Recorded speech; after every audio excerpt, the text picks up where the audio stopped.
السلام علیکم ویورز، نئی اپڈیٹ کے ساتھ حاضر ہیں۔ سعودی ٹریفک پولیس کی جانب سے نئے جرمانے عائد کرنے کا اعلان کر دیا گیا ہے۔ مقررہ تعداد سے زیادہ افراد کو گاڑی میں سوار کرنا ٹریفک قوانین کی خلاف ورزی میں شامل ہے۔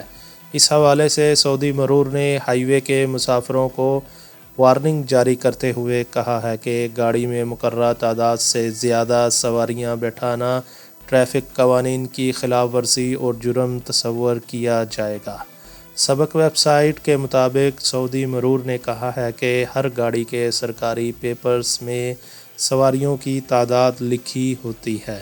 مقررہ تعداد سے زیادہ افراد سوار کرنے پر 1000 سے 2000 ریال تک جرمانہ ہو سکتا ہے۔ مرور نے مزید کہا ہے کہ سواریوں کی مقررہ تعداد سے زیادہ افراد سوار کرنے پر گاڑی کی کارکردگی میں بھی فرق آتا ہے اور گاڑی میں سوار افراد کی سلامتی کے لیے بھی خطرہ ثابت ہو سکتا ہے، جو کسی صورت قابل قبول نہیں۔ سعودی المرور کی جانب سے ٹرک ڈرائیورز سے متعلق نئے جرمانے عائد کرنے کا اعلان۔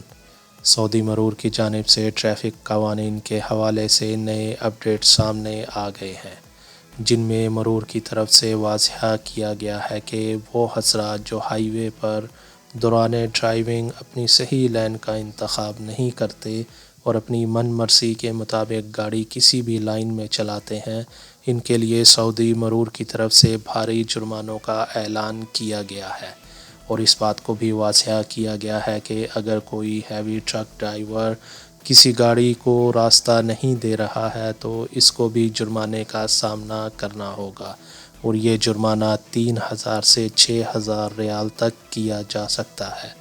یہ جرمانے موقع کی مناسبت اور ڈرائیور کی خلاف ورزی کے مطابق طے کیے جائیں گے۔ یہ تھی ہماری اب تک کی اپڈیٹ۔ اپنی دعاؤں میں یاد رکھیے گا۔ اللہ حافظ۔